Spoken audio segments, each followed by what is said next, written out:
লক্ষ্মীপুরের একটি শান্ত গ্রাম ভবানীগঞ্জ। এই গ্রামের এই ছোট্ট শিশু সাইদার মর্মান্তিক মৃত্যু হয়েছে কুমিল্লার রেল দুর্ঘটনায়। অবুঝ এই শিশুর মৃত্যুতে পরিবার সহ গ্রামের প্রতিটি মানুষ শোকস্তব্ধ। সহকর্মী আতোয়ার মনিরের তথ্য ছবিতে প্রতিবেদন।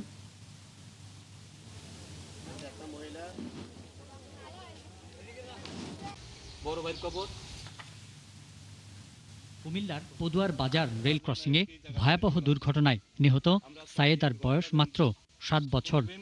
পরিবারের সঙ্গে ফরিদপুর থেকে লক্ষ্মীপুরে ফিরছিল সে, কিন্তু পথেই থেমে গেল তার ছোট্ট জীবনের গল্প। একটা পরিবার বলতে 72 ঘন্টা ময়েশ্চার লক সমৃদ্ধ লিলি বডি ওয়াশ, শিয়া বাটারের গুডনেস স্কিন রিপেয়ার করে রাখে সফট ও গ্লোয়িং। কিছুই নাই। তার মেয়ে সাদিয়া মারা গিয়েছে, তার ফ্যামিলিগত আরো 3-4 জন মানুষ হাসপাতাল আছে।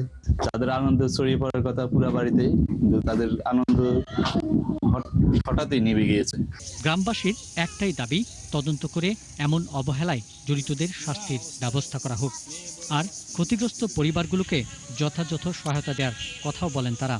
পুরো ফ্যামিলি আমরা অনেক শোকাহত, কি বলবো, বলার কোনো ভাষা নেই। এলাকায় এখন শোকের ছায়া সব বিরাজ করছে, ঠান্ডা, কিন্তু উৎসব থাকার কথা ছিল তাদেরকে নিয়ে। তারা এমন একটা শিক্ষিত ফ্যামিলি। 1 বছর আগেই অসুস্থতায় মারা যায় সাইয়েদার বড় ভাই। একের পর এক প্রিয়জনকে হারানোর শোকে ভেঙে পড়েছে পরিবারটি। পিন্টু হাজং, 71।